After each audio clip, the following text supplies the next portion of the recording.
What is up, guys? Boris here, and new Colosseum means a new batch of really difficult levels. Today I'm coming to you guys with the Ben Beckman wing. You're going to do the 5 levels, 1 through 5, for Ben Beckman Chaos difficulty. And before I start, I'm going to say it's awesome that we finally got him. I mean, he's been in the game since the tutorial, and we've all been wondering what he was going to do, when he's going to come out. And hopefully we'll get an updated version of him whenever we get to Marineford. But for now, just cool to finally get him. Now, this first level, this Buggy level, it has a couple of interesting things. Buggy will change your orbs to the bomb orbs every single turn. So what those mean is that pretty much if you don't hit a perfect, or you miss, or you don't miss, then you're gonna take some damage. So pair that with a blind that you get from him, and it's kind of tricky. But I recommend taking out the guys on the outside first. And as you see here, what I've done is go ahead and take them out, and then go ahead and one-shot Buggy if you can. Now, I brought Dofi and Kobe, which are completely useless, so you should probably bring Kuma, Raid Boss Kuma, and that will make it a cinch. Raid Boss Kuma will change all those to matching orbs and give you a 1.75 orb boost. Combine that with Mamanga, or combine it with Sengoku, and that'll be probably a one-shot for sure. But as you see here, I managed to do it on my first try. Pretty lucky. Like I said, had I done another try, I probably would have brought Kuma, or some other units. So there you go. That's Buggy, and the reason you don't want to kill him first is you see he'll lock all your guys on the right. So next up is we got Karu. Now Karu is he's pretty easy with this team. He deals a small amount of damage. Just be careful. He will berserk or rage below a certain percentage, I think. So what you see me do here is go ahead and take out the guys in the back. If I'm going to use Kid to give myself an orb, I think I want to use Frankie. So between the orb boost from Frankie and the 2 red orbs, I should have enough damage to take out at least a majority of the second one's HP. I'll probably take both of them out, yeah. And then go ahead and damage Karu. And then between Robin and Rayleigh, I'm just going to look for like 1 or 2 purple orbs. You see there I have 2, so I'll go ahead and do the Dofi strat here to take out Karu in one shot. Now I believe that this will one-shot him, so between Robin and Dofi has a ×4. It's an incredible amount of damage, and this is probably the easiest way to do it. But if not, you can probably do it in chunks. So yeah, that's going to be Karu, and then up next we're going to go to the 3rd level.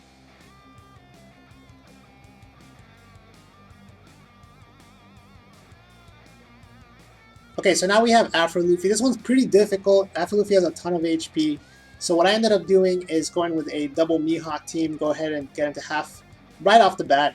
And then what we're going to do is that we're going to tank 1 hit from Afro Luffy. So let's go ahead and attack for 2 turns and just get some damage in. The other thing to note is that Usopp every turn will chain or silence your guys. So make sure to have some sockets for that. And then on top of that, he will heal Luffy from time to time, but it's not that much, so don't worry about it. Now, Luffy, you can't kill him for 4 turns, so don't even bother trying to kill him in one shot unless you have a good plan to do so. And now that he's attacked, we'll go ahead and use Golden Pound Usopp.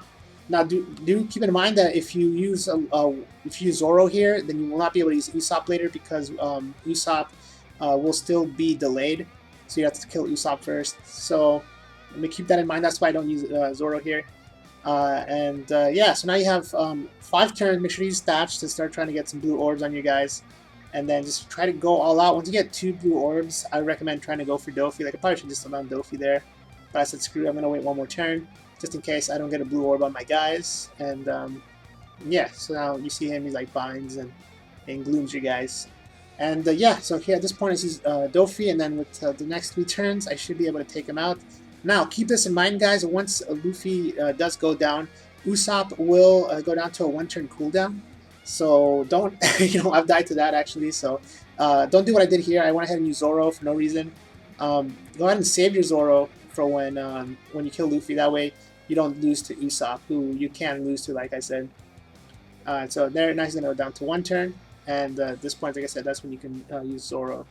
So overall, the strategy is pretty safe. Go ahead and use this. Again, tank the first hit and then use Usopp.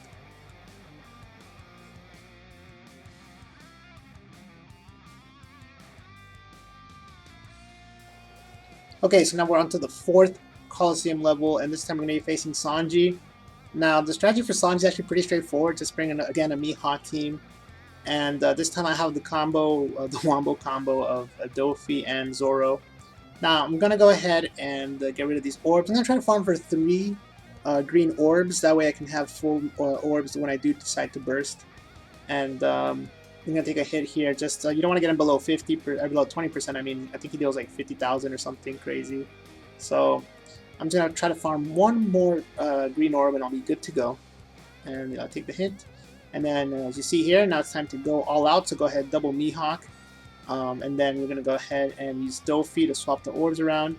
And then we use Strongworld Zoro to give us those last 3 orbs that we need. And then Onigumo for that extra 10% damage. You can also use them to convert some orbs as well. And that's going to do a massive amount of damage. It's surprising sometimes when these simple teams still work, but they are still very efficient. And that's why, again, Mihawk is one of the best characters in the game, especially if you are a free-to-play player. He can be a lot of stuff. So, yeah, that's going to be Sanji. And then next up is going to be the final level, Ben Beckman.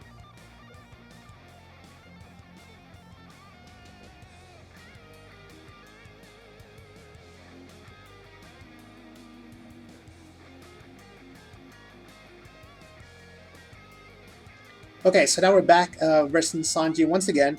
This time I've stalled for my specials and everything. And the trick here that I'm going to do is that I'm going to try to get him as close to 50% and then as close to 20% as possible. I brought Halloween Robin, who's not a shooter, but she does a very special thing, which is that she gives both of your captains green orbs. That's going to be very, very nice to use on Sanji. Once we get him down, but first let's focus just on getting him to around 50%. Again, you have so much HP to play with that you can go ahead and be pretty free with your HP here. The other thing to note is that Ben Beckman, you can defeat him without taking a hit. So again, you have a lot of HP to play with. Just try to get him again. You saw him again close to 50, so now get him below 50. He will power himself up, and you cannot use Usopp on him, I believe. So. I'm going to try to get him as close as I can to 20%, and then we should be good there. So yeah, there we go. I got him to around 20%, right above it. He boosts his attack, and then he goes ahead and does damage. So now we're going to use Halloween Robin. What she does is that she'll change both of your captain's orbs to green orbs, again with Strongworld Ace. That's a very, very good ability.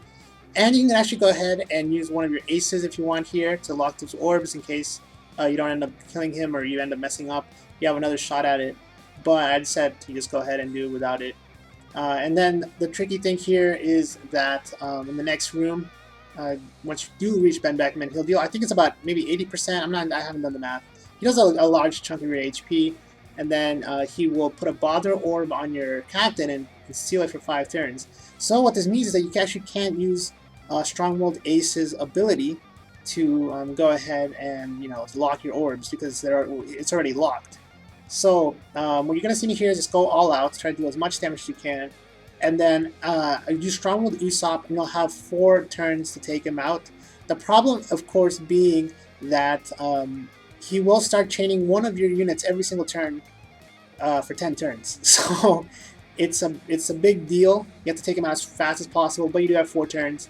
So and I believe he'll go start on the bottom left, bottom right, top left, or middle left, middle right, and then I don't know if he goes to 5-3 captains or not. So that's why I put Robin on the bottom left, so that he'll chain that one first. And then as you see here, I got some orb luck there, but again, you have 3 turns to take him out. So hopefully this guide helped, guys. Let me know how your Colosseum went, and I'm just glad to finally have Ben Beckman in the game. I'll have the next Colosseum up in a little bit. But with that said, guys, thanks a lot for watching. Until next time, peace.